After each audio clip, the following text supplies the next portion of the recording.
Mein heutiger Gast bezeichnet sich als Digital Entrepreneur. Er ist Serial Founder und kennt sämtliche Blickwinkel vom Immobilienmarkt. Ehemaliger Handballprofi und Sportfunktionär und er ist Mitglied vom Advisory Board von der SMZH. Herzlich willkommen, Stefan Scherer. Hi. Stefan, du bist 13 Jahre lang Handballer in der Nationalmannschaft, hast 6 Weltmeisterschaften teilgenommen, auch an den Olympischen Spielen in Atlanta, also einen sportlichen Hintergrund. Und später hast du dann deine Erfolgsgeschichte als Unternehmer weitergeschrieben. Wie hat deine Handballer-Vergangenheit dort mit ihnen gespielt? Ja, ich glaube, wenn man so lange im Teamsport einen schönen Erfolg feiern, man herausfindet, wie die verschiedenen Rollen von diesen verschiedenen Spielern auf den verschiedenen Positionen sich im richtigen Moment den Ball zuspielen, um gemeinsam ein Goal und nachher ein Spiel gewinnen, oder? Sind das Elemente, die gerade in einer kleineren Firma, Start-up auch, den Weg suchen, anpassen, die richtigen Mitarbeiter gewinnen, die richtige Kultur haben, oder? Das sagt man auch im Team Spirit, das kann man jede Woche lesen, je nach Mannschaft, wo sie gerade steht. Sehr viel Ähnlichkeit, sehr viel. Du hast es gerade angesprochen, bei Startups, wenn man gründet, also du bist mehrfacher Gründer und du bist auch sonst involviert, vor allem im Immobilien- und im Finanzbereich, von ImmoScout zu Neuportal, über Hausi, zu New Home, movu.ch, Next Property, jüngst Credit Exchange und wahrscheinlich habe ich noch längstens nicht alles aufgezählt, wo du aktiv bist. Sag mal, hast du einen Klon, von dem wir nicht wissen, dass du das alles unter einen Hut bringst? Ja gut, das sind jetzt so die letzten 15, 20 Jahre, oder? Und ich bin sicher ein, ja, ich würde sagen, es ist 0 oder 1 und 1 heisst, man gibt mir ein Ziel, oder? Und ich war da zum Teil Manager gewesen, angestellt gewesen, zum Teil Gründer, dann setzt man sich Ziel mit dem Team. Und ja, wie es eben auch wieder ein bisschen getrieben vom Sport, oder? Wenn ich 18 bin und ich wollte in die Junioren-Nazi, dann habe ich alles gemacht, damit ich in die Junior-Nazi gekommen bin. Und nachher haben wir, und ich glaube, das korrespondiert zu dem, also wenn man mir ein Ziel gibt, dann, klonst du dich von selber? Klone nicht, aber dann gebe ich maximal Einsatz und will mit den Leuten zusammen, wo man sich das Ziel gesetzt hat, das auch erreichen. Ja.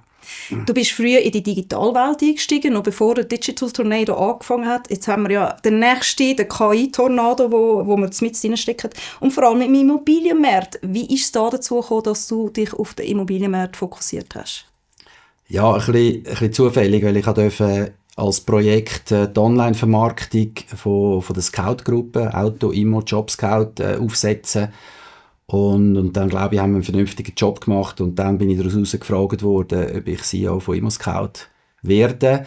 Und ich komme eben in dem Sinne, ich als Ökonom, ich kann nicht entwickeln in dem Sinne, nicht, aber mich hat es immer spannend gefunden und das ist auch das Thema aus dieser Online-Vermarktung raus, der digitale Touchpoint, die Information, die wir hinterlassen auf der Plattform, wie kann ich die nutzen, in der Interaktion mit dem Kunden. Oder? Ich glaube, das Thema von diesen Plattformen, wo du jetzt alle aufgezählt hast, in verschiedenen Segmenten, ob es Umzug ist, ob es Hypothekarvermittlung ist, ob es jetzt ImmoScout ist eigentlich immer das gleiche. Plattformthema, Huhn und Ei, und es ist Datenthema und es hat B2C und meistens auch B2B-Parts. Und die über die Plattform, über Daten verknüpfen und die Erkenntnis daraus für das Business. Dort schlägt deine Passion. Das ist Passion. Und Messbarkeit. Also das ist auch wieder etwas vielleicht vom Sport, oder? Du bist immer messbar gewesen in den Spielen, pro Goal, pro Fehlschuss, pro was auch immer. Und das ist sicher auch etwas, wo, wenn man mir einen Job gegeben hat, ja, schaffen wir mal 8 Stunden und 2 Monate und 5 Jahre und es ist nicht genug messbar, dann das passt nicht zu mir. Ja. Du bist im Advisory Board von der SMZH tätig, dann lass uns gerade über das reden, Messbarkeit oder auch die Bälle, die dir da zugespielt werden. Was sind die Hauptissues, wo man auf dich zukommt und deinen Rat sucht? Welche Verantwortung nimmst du in dieser Rolle wahr? Ja, eben, es hat sicher Learnings, wo die SMZH, so wie ich sie wahrnehme, jetzt aus den letzten Jahren sehr analog gestartet ist. Mit den Events und all diesen Themen und jetzt eigentlich sich auch transformiert und weiterentwickelt in die digitale Welt. Oder? Wir reden dann eben von digitalen Onboarding, von potenziellen Kunden.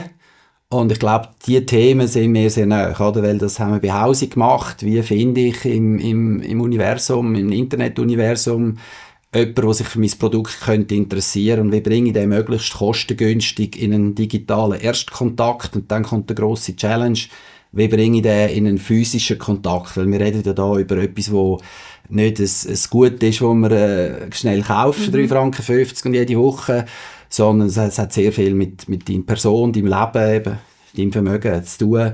Und das braucht dann einen physischen, hybriden Weg. Also vom Digitalen zum persönlichen Kontakt dann im Endeffekt. Jetzt gerade SMZH als unabhängiger Finanzdienstleister bietet ja ein 360-Grad-Thema an. Also wir bezeichnen es auch als Family Office Light.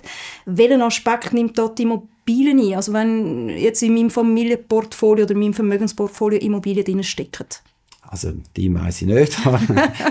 Nein, wir haben sicher in der Schweiz nur in dem im Vergleich zum Ausland 40 plus minus 40% Eigentümer, aber sobald ich natürlich Wohneigentum besitze, dann ist es bei den meisten ein substanzieller Bereich vom gesamten Vermögen und spielt dann natürlich ins spätere Leben in die Vorsorge rein, die ganze Vorsorgethematiken. Und ich glaube, darum muss es holistisch, gesamtheitlich und eben bestmöglich unabhängig auch betrachtet werden. Also unabhängig im Sinne von jemandem, der nicht sein Bankprodukt verkaufen will, das ist sein Versicherungsprodukt.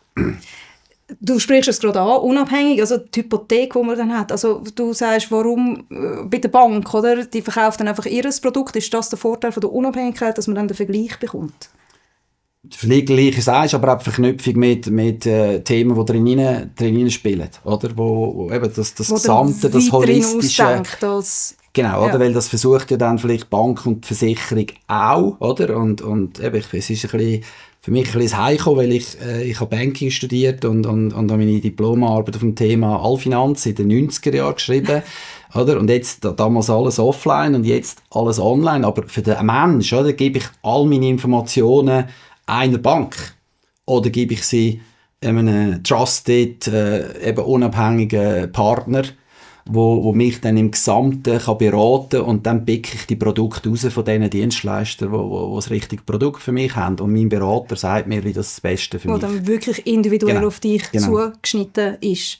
Beim Hypothekengeschäft hat man auch sehr schnell den Connex zum Anlagegeschäft. Und es gibt auch Leute, die eine zweite Hypothek auf ihr Wohneigentum nehmen, und zwar um das Kapital dann nachher für das Anlagegeschäft zu nutzen.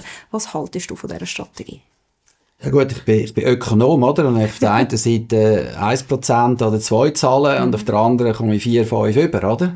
Das ist genauso ähnlich, wie wenn jetzt jemand das Geld in dem Sinne aufstockt, die Hypothek aufstockt und eine Weltreise machen, weil dann ist die Rendite von der Weltreise höher als die Aufstockung oder der Zins auf der Aufstockung von der Hypothek. Also dort her, solange das im Risikoverständnis eben wiederum vom Gesamten und vom Hypothekargeber passt, warum nicht? Warum nicht?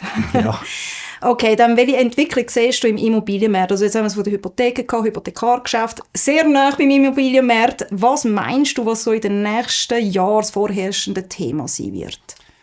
Ja, ich habe jetzt gerade mit meinem Portal im Neubaubereich sehen wir sehr genau drin, oder? Was vor allem jetzt auf die letzten 5 Jahre sich verändert hat. Wenn man vor 5 Jahren schaut, haben die Projektentwickler, die neue Wohnungen gebaut haben, ganz ein anderes Risikothema gehabt. Man hat tiefe Hypotheken gehabt, die Leute haben schnell gekauft, man ist vielleicht auch noch günstiger an neue Bauprojekte herangekommen oder hat sie können akquirieren. Baukosten sind nachher teurer geworden wegen der Covid, wegen der Lieferketten. Oder? Das heisst, es sind Risiko haben jetzt zugenommen. Mhm. Heute ist der Abverkauf langsamer, das Geld von der Banken restriktiv, es ist ein Player weggefallen mit der CS. Basel III erhöht Kosten. Also wir haben eigentlich, was heisst das? Projektentwickler tun sich schwerer, oder? Mhm. Und dann kommen ja noch baugesetzliche Restriktionen oder Regulative, die es erschweren. Also es wird weniger gebaut, oder? Und auf der anderen Seite haben wir weiterhin vernünftige Wirtschaft inklusive Migration. Und das treibt Preise, oder? So, also von dort her... Das ist so dein Ausblick für die nächsten 5 Jahre oder vielleicht sogar längerfristig? Ist sicher jetzt in dem Neubausegment sicher eine schwierige Situation für die verschiedensten Player. Dass durch das auch die Preise auch wieder steigen. Das ist für die, die es haben, gut. Die es können leisten, auch. Und für die anderen schwieriger. Ja, für die anderen schwieriger. Das Eigenheim, oder? Das Familienhäuschen, das ist aber dennoch nach wie vor so der klassische Wunsch. wie viel werden sich der Traum in Zukunft überhaupt noch erfüllen können? Ja, ich sage jetzt mal, da die Schweiz so begrenzt ist vom Land und verdichtet zu bauen zwingend notwendig ist, oder, werden auch viele Einfamilienhäuser in Mehrfamilienhäuser umgewandelt. Also es werden eigentlich jetzt auch auf der Bestandesimmobilie, oder? Und geschweige denn neu bauen, klar, eben, je nachdem, wenn es die Bauzone so zulässt, gibt es noch neue Reihen Einfamilienhäuser oder vielleicht auch sonstige Parzellen. Aber es wird massiv schwieriger. Ja, also das heisst, wir müssen uns auch transformieren, was unsere Wohngewohnheiten, wenn man das so sagen darf, in der Gesellschaft anschaut. Wie kann aber die SMZ trotzdem dabei helfen, so einen Wunsch zu erfüllen? Durch das Holistische und das Verständnis für den Kunden im Gesamten, auch nach vorne, wo ich ja muss verstehen, was willst du in den nächsten 10 Jahren, 20 Jahren, was heisst das für Kinder, was heisst das für die Zukunft, für den Job und so weiter, was alles zusammenspielt. Habe ich die Möglichkeit herauszufinden, ja, aha, du verkaufst dein Einfamilienhaus in 5 Jahren. Wenn ich das Wissen habe, in 5 Jahren, dann kann ich ja in der anderen Klientel, die ich auch habe, wo ich auch oder, wenn ich dort weiss, die 60 wollen in den nächsten 5 Jahren in der Familie, wo sie jetzt gerade die ersten Kinder haben, dann einmal ein Eigenheim, kann ich ja plötzlich eigentlich Connector werden, weil ich die Informationen habe. Oder? Und die Informationen habe ich in Zukunft erst recht, wenn ich technologisch richtig aufgestellt bin. Und für das haben wir ja dich. Nicht. Kann ich konzeptionell nicht helfen, programmiertechnisch nicht, aber das ist eigentlich, finde ich, eine Vision, wo heute Technologie da steht, wo du die Unterstützung hast und mit KI ist recht, auch gerade jedem Kundenberater kannst eben das Thema geben, oder? Der stellt die Frage der jungen Familie, ja, wie sieht das aus? Ja, ich erbe mal noch. Ja, was heisst das für ihr Leben? Ja, wir wollen das Eigenheim. Ja, wo denn? So, oder? Also wenn du die Frage stellst, kannst du natürlich dann in der Datenbank auch, siehst du, aha, da haben wir noch 50 ältere Kunden, die ihr Eigenheim wollen veräussern. Also du wirst so Matchmaker oder Connector. Langfristiger Matchmaker. Und du hast die Datenfülle und je grösser du bist, desto besser kannst du die Geschäfte auch in deinem eigenen Netzwerk deinen Bedürfnisse der Leute. Und du hast auf beiden Seiten 2 glückliche Kunden. Ja. Weil der muss dann nicht lang schauen und suchen, bis er vielleicht einen Käufer hat. Und da ist schon klar, wir können und du kannst die zusammenbringen. Ja. Ich glaube, das sind so Visionen, wo ich denke, die kommen auf uns zu und da sind wir gut aufgestellt. Da kommt gerade schon meine abschliessende Frage, wo in das hineingeht. Welche Entwicklungen siehst du für die SMZ insgesamt in den nächsten 3 bis 5 Jahren? Hast du da eine persönliche Vision für die Zukunft? Ist jetzt fast ein bisschen in die Richtung gegangen. Ja, es sind genau die Themen, oder? Dass man die Kunden holistisch versteht, technologisch unterstützt, kann beraten, aber eben auch, was ich häufig auch Banken vermisse, oder? Hast du einmal eine Hypothek abgeschlossen, hörst du nicht mehr und wenn sie 5 Jahre abläuft, dann hörst du wieder etwas so ungefähr. Oder dann hast du plötzlich irgendwie 200'000 Vorerbe bekommen, oder? Vorher hat die Bank sich nie gemeldet, plötzlich gesehen, dass du Geld auf dem Konto hast, Also, und das Telefon kommt. Ja. Und wenn du natürlich holistischer, ganzheitlicher, aber auch die Kundennähe aufbaust und technologisch unterstützt, du kannst ja nicht vom Berater erwarten, dass er von seinem Portfolio von Kunden immer weiss, wer wo gerade im Leben steht. Das muss das System helfen, oder? Und je mehr du dann durch die Hilfe vom System den Kunden kannst persönlich ansprechen, weil ich weiss, dass du Musik machst. Weiss das System, sagt mir, werde ich fragen, das System sagt mir auch das letzte Lied, das du rausgegeben hast. Muss ich nicht schauen. Also, oder, die Informationen sind da, gibt ganz ein anderes Gespräch. Und ich glaube, dort innen liegt etwas, wo ein unabhängiger, holistischer Anbieter wie der SMZ kann anders leben als, ich sage jetzt mal, das Big Corporate mit klar Angestellte jetzt auch, aber mit einem anderen Spirit im Schnitt auf dieser Kundenschnittstelle. Nicht, dass die das nicht auch werden machen, aber du bist dynamischer, du bist unternehmerischer, du bist innovativer, schneller, oder? Und ich glaube, dort liegt die Vision, oder dort wird SMZ sich anentwickeln müssen können. Also wenn das so zusammenfassen darf, die digitale Transformation, die dann aber durch den persönlichen Kontakt und Nähe unterstützt wird in Zukunft. Ja, weil es eben ein grosser Teil von meinem Leben ist. Also mein Vermögen, mein Home, mein Castle, also die Themen, die sind so nah, oder? Und das werde ich wahrscheinlich noch lang nicht nur digital mit einer Maschine machen. Ich will dich, oder wer es ist, als Beraterin vis-à-vis haben und will aber auch das technische Verständnis und die technische Unterstützung, sonst bringst du das gar nicht an. Genau. Wunderbar. Danke vielmals, Stefan, für die Einblick. Schön, bist du da gewesen. Danke vielmals. Es hat Spass gemacht.